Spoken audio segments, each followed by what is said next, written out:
Assalamualaikum warahmatullahi wabarakatuh. Alhamdulillah bi ni'matil iman, alhamdulillah bi ni'matil Islam, alhamdulillah bi ni'matil Quran wa sunnati nabiyhi afdhalus salatu wassalam. Alhamdulillah bi ni'mati taufiqi lidzikri wa hamdi. Alhamdulillah bi ni'mati sihah wal afiyah. Alhamdulillah bi ni'mati sam'i wal basar wal quwwa wa jami ma an'ama bihi alaina hissan wa ma'nan dhahiran wa batinan. Asyhadu an la ilaha illallah wahdahu la syarikalah wa asyhadu anna Muhammadan abduhu wa rasuluh la nabiyya ba'da. Amma ba'd. Puji serta syukur kehadirat Allah Subhanahu wa taala. Alhamdulillah, pada kesempatan kali ini mudah-mudahan kita semuanya selalu diberikan sehat, panjang umur dalam taat kepada Allah Subhanahu wa taala. Shalawat serta salam semoga ditambahkan kepada junjungan kita, yakni habibana wa nabiyana Nabi Muhammad sallallahu alaihi wasallam. Mudah-mudahan kita semuanya termasuk orang-orang yang cinta kepada beliau, sehingga kita terdorong untuk selalu mengikuti apa yang diajarkannya. Tentunya kita berharap kepada Allah di yaumul qiyamah kita dikumpulkan dalam syafaatnya. Amin ya Allah ya rabbal alamin. Saya Elis Nendah Mardiah. Kalau anak-anak selalu bilang Umi Elis ya.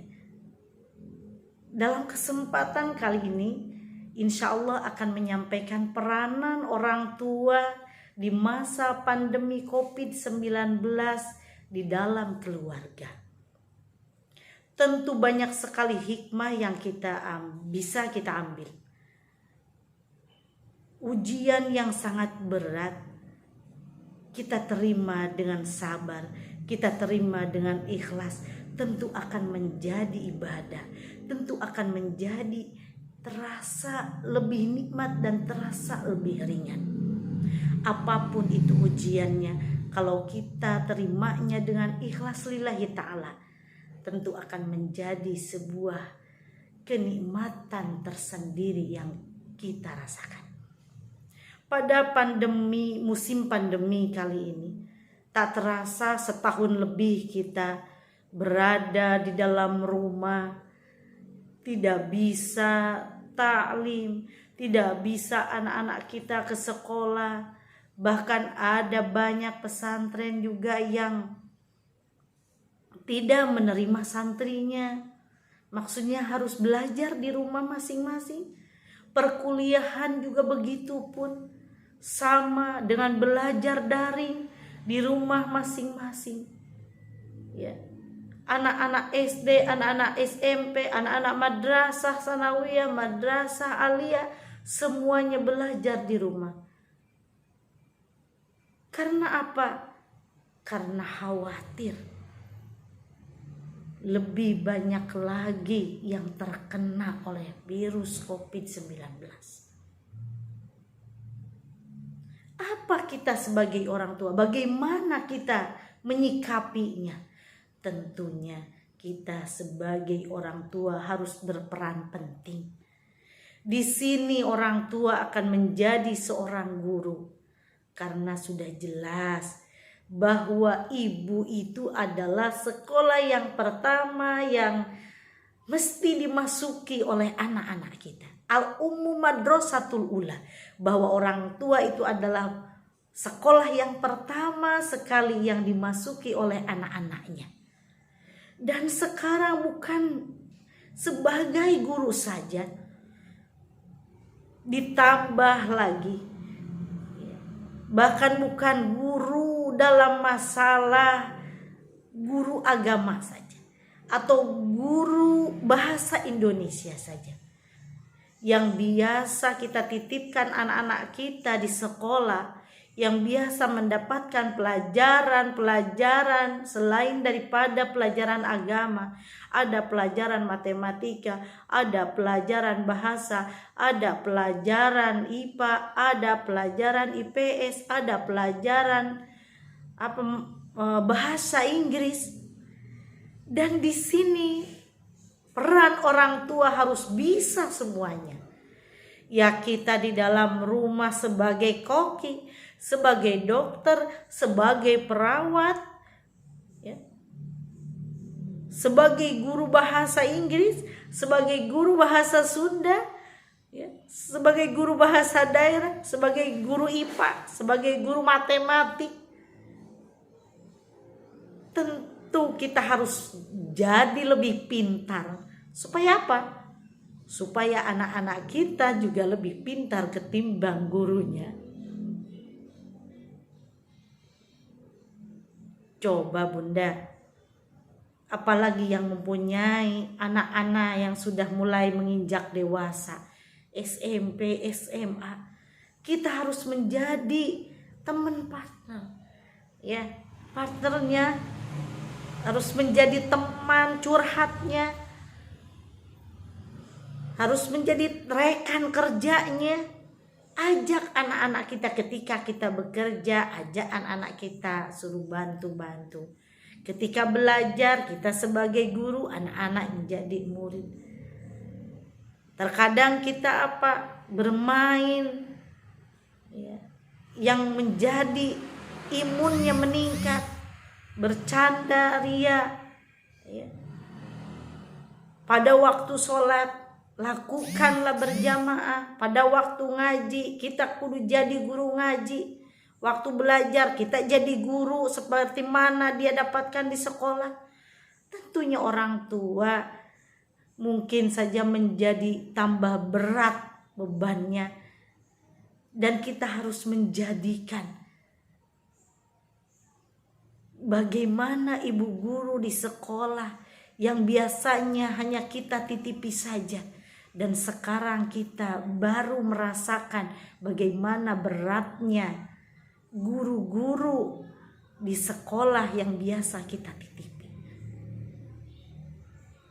Maka didiklah, tanamkanlah di dalam diri, dalam hati anak-anak kita supaya cinta kepada guru-gurunya. Bahkan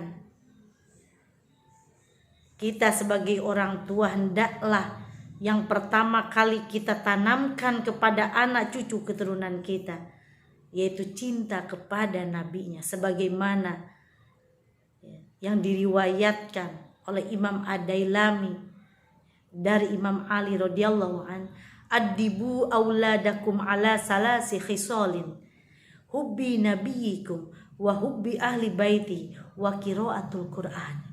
Yang pertama, tanamkan kepada anak cucu kita supaya cinta kepada nabinya. Kalau orang sudah cinta, apapun yang diperintahkannya tentu akan diturutinya. Kalau ditanamkan di dalam hati anak cucu keturunan kita supaya cinta kepada nabinya, apa yang diperintahkan oleh nabinya insya Allah akan diikutinya. Yang kedua, tanamkan di dalam hati anak cucu keturunan kita cinta kepada Ahlul Bait, kepada keturunannya Nabi Muhammad SAW. Yang ketiga, tanamkan kepada anak cucu kita supaya bisa membaca Al-Quran. Pelajari Al-Quran, karena Al-Quran adalah sebagai pedoman hidup kita. Kalau seseorang ingin bahagia di dunia dan di akhirat, pelajarilah Al-Quran, karena Al-Quran sebagai pedoman hidup yang akan membawa manusia ke dalam kebahagiaan di dunia maupun di akhirat. Jangan malu kita mengajarkan alif ba ta sa. Karena Al-Quran itu terhimpun dari huruf hijaiyah. Boleh jadi mungkin saja ada orang tuanya yang belum bisa membaca Al-Quran. Sambil kita belajar, sambil kita mengajarkan kepada anak-anak kita,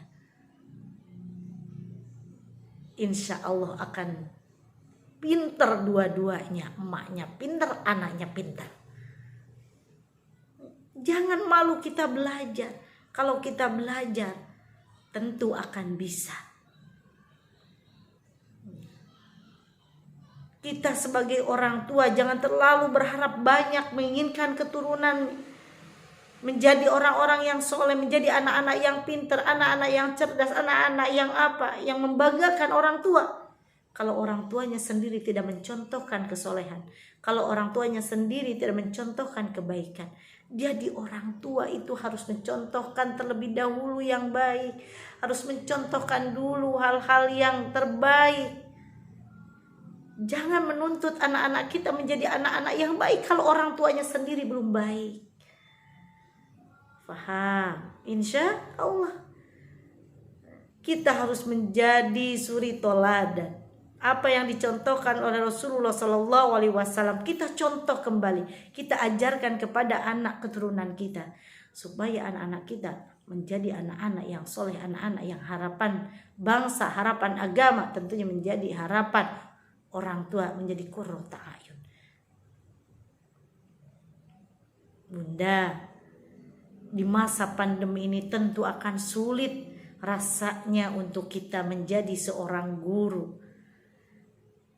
Akan sulit bagi kita menjadi seorang dokter, akan sulit bagi kita menjadi seorang perawat, bahkan menjadi teman curhat, menjadi rekan kerja bagi mereka. Tetapi itulah yang wajib kita terima di masa pandemi ini. Kita sebagai orang tua harus menjadi panutan anak-anaknya. Supaya apa? Supaya anak-anak kita menjadi anak-anak yang tangguh, anak-anak yang soleh. Kita contoh Luqman yang termaktub di dalam Al-Quran. Ya, Luqman adalah seorang pendidik yang ulung. Makanya Allah simpan di dalam Quran surah Al-Luqman, surah Luqman. Ya, di dalam surah Luqman ayat 13 sampai 19. Ya, a'udzu billahi minasyaitonir rajim. Bismillahirrahmanirrahim. Wa idh qala Luqmanu libnihi wa huwa ya'iduhu ya bunayya la tusyrik billah inna syirka ladulmun adzim.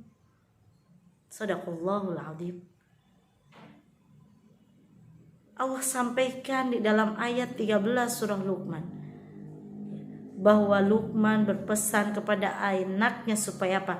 Supaya tidak berbuat syirik, menyekutukan Allah. Luqman tidak berharap anaknya menjadi seorang musyrik, naudzubillah. Dan kita pun demikian, ajarkan kepada anak-anak kita supaya tidak berbuat syirik, tidak menyekutukan Allah. Ditanamkan yang pertama, yaitu anak-anak kita supaya bersih hatinya dari perbuatan syirik, perbuatan menyekutukan Allah. Kemudian di ayat selanjutnya, di ayat 14, وَوَصَّيْنَا الْإِنْسَانَ بِوَالِدَيْهِ حَمَلَتْهُ أُمُّهُ وَهْنًا عَلَى وَهْنٍ وَفِصَالُهُ فِي عَامَيْنِ أَنِ اشْكُرْ لِي وَلِوَالِدَيْكَ إِلَيَّ الْمَصِيرُ. Suruh ditanamkan di dalam hati anak-anak kita, yaitu apa? Berbuat baik kepada ibu dan bapaknya, berbuat baik kepada kedua orang tuanya. Karena hukukul walidain adalah perbuatan dosa besar. Ditanamkan di dalam anak cucu keturunan kita supaya selalu berbuat baik kepada kedua orang tuanya. Kemudian di ayat selanjutnya juga, hendaklah selalu berkumpul dengan orang-orang yang soleh. Kemudian ditanamkan di dalam hati anak-anak kita supaya selalu berbuat amar ma'ruf nahi mungkar. Kemudian tanamkan dalam anak-anak kita, di dalam hati anak-anak kita tanamkan berbuat baik, selalu bersabar, kemudian selalu bersyukur, dan jangan sampai berlaku sombong. Insya Allah, kalau anak cucu kita ditanamkan demikian apa yang disampaikan di dalam Al-Quran, yang cerita Luqman kepada anak-anaknya itu, tentu anak-anak kita pun menjadi anak-anak yang soleh, anak-anak yang baik. Harapan kita sebagai orang tua, harapan bangsa, begitupun harapannya agama. Mudah-mudahan apa yang disampaikan banyak manfaat. Kita doakan anak cucu keturunan kita menjadi anak-anak yang baik, seperti halnya doanya Nabi Ibrahim, Rabbi habli minas solihin, ya. Rabbi ja'alni muqimas sholati wa min dzurriyyati Rabbana wa taqabbal du'a. Rabbi ja'alni muqimas sholati wa min dzurriyyati Rabbana wa taqabbal du'a. Banyak sekali doa supaya anak-anak kita menjadi anak-anak yang soleh. Mudah-mudahan kebersamaan kita kali ini kebersamaan yang selalu dirahmati oleh Allah Subhanahu wa taala. Rabbana atina fid dunya hasanah wa fil akhirati hasanah wa qina adzabannar. Subhana rabbika rabbil izzati amma yasifun wa salamun alal mursalin walhamdulillahi rabbil alamin. Sekian dan terima kasih. Wassalamualaikum warahmatullahi wabarakatuh.